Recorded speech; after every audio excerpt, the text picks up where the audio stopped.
नमस्कार मित्रांनो, मी स्वाती तोरसेकर एशा पृथ्वीमध्ये तुमचं स्वागत करते.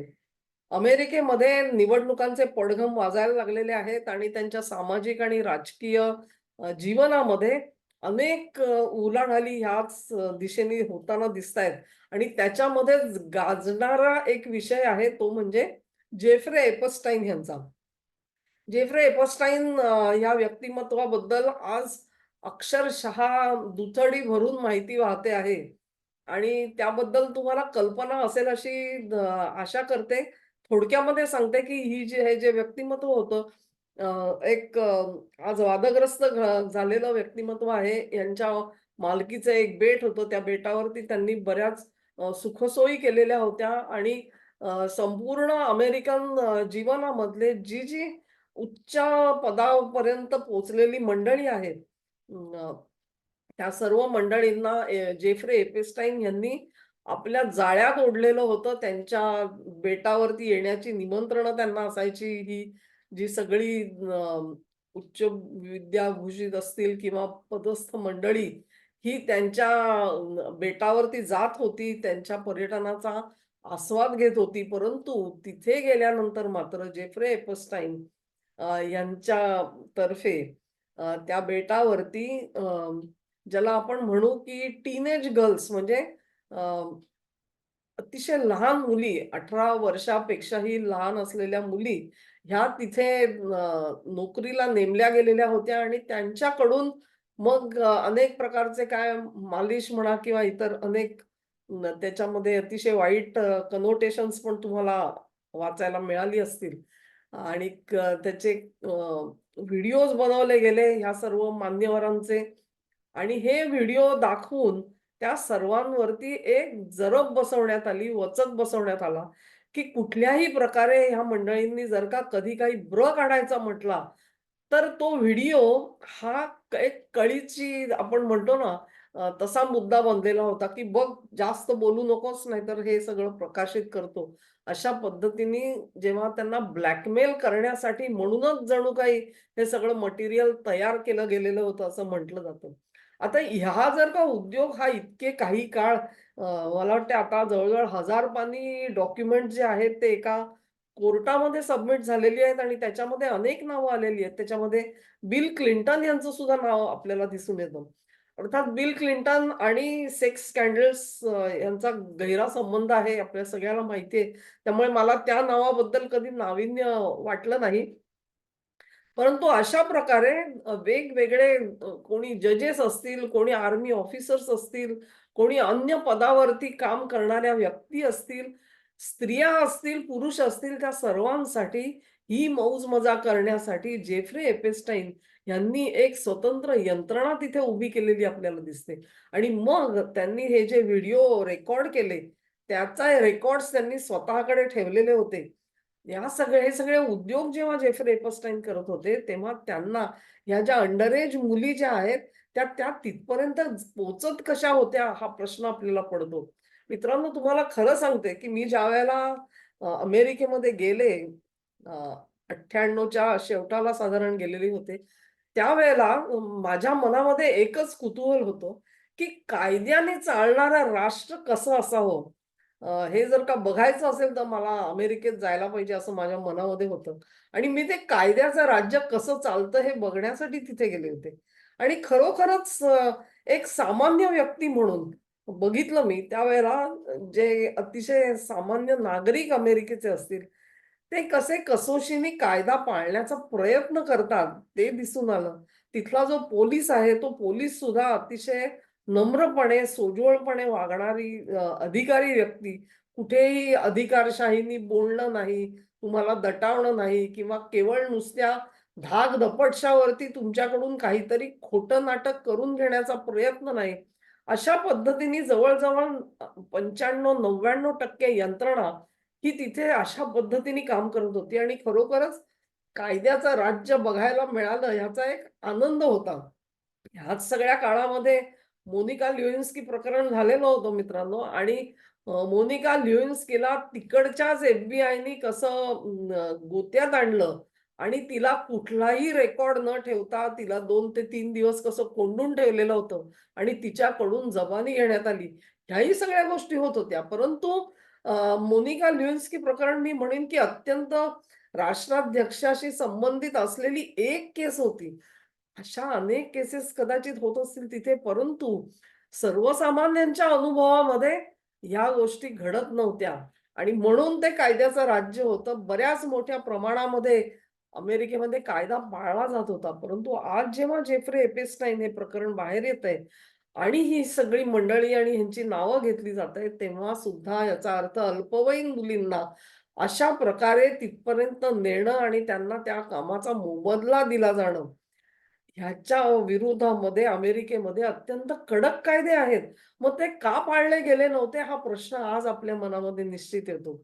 असं म्हटलं जातं, की अल्पवयीन मुलीला विमान प्रवास करून नेणं हा सुद्धा गुन्हा आहे. म्हणजे तुम्ही अधिकृतरित्या त्याला असं करू शकत नाही. मग ह्या जेफ्री एपिस्टाईन हा इतकी वर्ष हे सगळं करत होता आणि त्याच्यातून त्याची सुटका झाली कशी? कारण अर्थातच जेफ्री एपेस्टाईन ह्याला संरक्षण देणारी मंडळीच मुळात सरकारमध्ये बसलेली होती असं आपल्याला दिसतं. त्यामुळे त्याच्या विरोधामध्ये कित्येक पुरावे असून सुद्धा तपास यंत्रणांनी सुद्धा कदाचित हात टेकलेले असू शकतात. हेच जेफ्री एपेस्टाईन जे आहेत त्यांनी असं म्हणतात की 2008 साली खुद्द डोनाल्ड ट्रम्प यांना सुद्धा अशाच प्रकारे गोत्यात आणण्याचा प्रयत्न केलेला होता.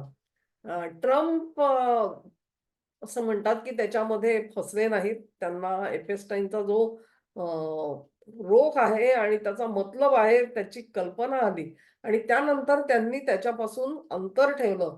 इतकंच नाही तर लक्षात घ्या 2008 साल म्हणजे डोनाल्ड ट्रम्प हे काही अमेरिकेच्या राजकीय जीवनामध्ये त्यांनी पदार्पण केलेलं नव्हतं. हां, ते एक अतिशय मी म्हणेन सक्सेसफुल यशस्वी उद्योगपती होते. अति श्रीमंत होते अमेरिकेमधले. Mar-a-Lago सारखा क्लब चालवत होते. त्या क्लबमधल्या एका कर्मचाऱ्या संदर्भामध्ये काही घटना घडली, की एपेस्टाईनच्या कोणीतरी त्याला एक लगावून दिली आणि ते प्रकरण ट्रम्पना आवडलं नाही आणि ते प्रकरण त्यांनी पोलिसापर्यंत नेण्यासाठी त्या व्यक्तीला मदत केली आणि त्याचा फॉलोअप झाला. ह्याच्यानंतर एपेस्टाईनला काही प्रमाणामध्ये शिक्षा सुद्धा झाली. परंतु त्याच्यावरती आरोप टाकताना मात्र अतिशय ज्याला म्हणतो आपण डायल्यूट म्हणजे ज्याच्यावर कुणाचा आरोप करायला पाहिजे, त्याला काहीतरी खरचटल्यासारखा आरोप करायचा आणि त्याला त्याच्यातून सोडवून आणायचं, अशा पद्धतीचं वर्तन हे तिथल्या सरकारचं आणि तिथल्या अधिकाऱ्यांचं दिसून आलं. ह्याच्यानंतर ट्रम्प यांनी त्याच्यापासून 4 हात लांब राहिलेले होते ते. परंतु त्यांचे जे उद्योग आहेत जेफ्रेचे ते काही थांबलेले नव्हते. ट्रम्प सरकारमध्ये आल्यानंतर पहिल्यांदा या सगळ्या प्रकरणाला हात घातला गेला आणि त्याच्या विरोधामध्ये त्यांनी कारवाई करायला सुरुवात केली. संपूर्ण जगामध्ये केवळ अमेरिकेत नाही तर ह्युमन ट्रॅफिकिंग म्हणजे अशा पद्धतीने अल्पवयीन तरुण-तरुणी मुलांना अशा प्रकारे फूस लावून कुठेही नेणं याच्या जर का आंतरराष्ट्रीय टोळ्या असतील तर त्याच्या विरोधात सुद्धा ट्रम्प यांनी एक ज्याला एक्झिक्युटिव्ह ऑर्डर म्हणतात, ती ऑर्डर प्रसारित केलेली होती. बहुतेक 13373 वर असा काहीतरी त्याचा नंबर आहे. आणि मग एपेस्टाईनवरती अत्यंत गंभीर आरोप लावायला सुरुवात झाली. ही कधी झाली? ही 2019च्या दरम्यानची कथा आहे. परंतु अ, त्याआधीच मला वाटतं एपेस्टाईन यांचा मृत्यू झाला असं म्हणतात. नोंद अशी आहे की त्याची आत्महत्या झाली. परंतु शंकेला वाव आहे मित्रांनो, असा माणूस आत्महत्या करतो, की त्याचा खून करण्यात आला. कारण एपेस्टाईन बोलायला लागला, तर काय झालं असतं? असा प्रश्न आहे. परंतु एपेस्टाईन एकटाच नव्हता. त्याच्याबरोबर काही त्याचे सोबतीचे साथीदार होते आणि हे साथीदार आज पुढे येऊन कदाचित बोलतील, अशी जी शंका व्यक्त केली जातीये. त्याच्यामध्ये ही सुद्धा काही नावं आहेत, ती आज मी घेण्याचं टाळते आहे. परंतु त्यामध्ये 1000 पानी हे जे डॉक्युमेंट आज कोर्टापर्यंत जाऊन पोहोचलेलं आहे. कारण त्याच्या मागे काही मंडळींनी अथक प्रयत्न केलेले आहेत. आणि ह्याच्यामध्ये काही स्त्रिया पुढे आलेल्या आहेत आणि त्यांनी आपले अनुभव सुद्धा तिकडचे सांगण्याचा प्रयत्न केलेला आहे. या सर्वांचं आयुष्य जे आहे, ते आज धोक्यात आहे असं मी जरूर म्हणते. कारण अशा पद्धतीने या अगोदर ज्यांनी बोलण्याचा प्रयत्न केला, त्यांचंही जीवन धोक्यातच आलेलं होतं. जेफ्रे एपेस्टाईन हे जे प्रकरण आहे, हा संपूर्ण अमेरिकेच्या जीवनावरला काळिमा फासणारा एक प्रकरण आहे असं मी मानते. जे कोणी त्याच्यासाठी दोषी आहेत, त्याच्यामध्ये मी एका पक्षाला दोष देत नाही. कारण कदाचित दोन्ही पक्षांचे व्यक्तिमत्व ही त्याच्यामध्ये अडकलेली असू शकतात. मी म्हटलं त्याप्रमाणे अत्यंत उच्च पदस्थ व्यक्ती त्याच्यामध्ये होत्या. केवळ सरकारी पदं नाहीत, लष्करी असतील, खाजगी उद्योगपती असतील, या सर्वांच्या विरोधामध्ये अशा पद्धतीने ब्लॅकमेलिंगची व्यवस्था का करावी लागली? हा प्रश्न आहे. कारण ह्या सगळ्यांचा आवाज कशासाठी दाबायचा होता आणि त्याचा हेतू काय होता? ह्याचा जोपर्यंत छडा लागत नाही, तोपर्यंत एपेस्टाईन प्रकरणाचं गांभीर्य जे आहे, ते तुम्हा आमच्यापर्यंत येऊन कधी पोहोचणार नाही. कदाचित ते कधी होणारच नाही मित्रांनो. या सगळ्याची निपक्षपाती चौकशी जी व्हायला पाहिजे, त्यातून हे निष्कर्ष बाहेर निघू शकतात. परंतु ही चौकशी करायची कोणी? हा प्रश्न आहे. कदाचित ट्रम्प सत्तेवरती पुन्हा आले, तर ते कदाचित ते पुढे रेटतील. आज विवेक रामस्वामी सुद्धा याच्या संदर्भात बोलतायत आणि एपेस्टाईनचा जो मामला आहे, त्याच्यावरती ते आपली कडक भूमिका बोलून दाखवत आहेत.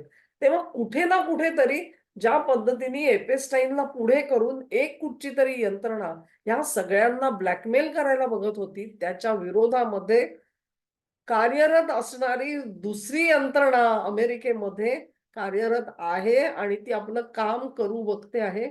हा आशेचा किरण आहे मित्रांनो. माझ्यासाठी तो आशेचा किरण आहे. सगळे तपशील कदाचित आज बाहेर येणार नाहीत. त्याला काही काळ लागेल. परंतु ते बाहेर नक्की येतील. कारण ही जी दुसरी समांतर यंत्रणा आहे आणि जी ह्या पहिल्या यंत्रणेवरती नियंत्रण आणायचा प्रयत्न करते आहे, त्यांना यश कसं मिळेल ह्याच्यावरती उत्तर अवलंबून असतील. धन्यवाद मित्रांनो. हा व्हिडिओ तुम्हाला आवडला असेल अशी आशा करते. तुम्हाला आवडला असेल तर लिंक जरूर शेअर करा. चॅनेलला सबस्क्राईब करा म्हणजे तुम्हाला नोटिफिकेशन्स येत राहतील. तुमच्या मित्रपरिवारापर्यंत ही बाब जी आहे ती जरूर पोहोचवा. नमस्कार.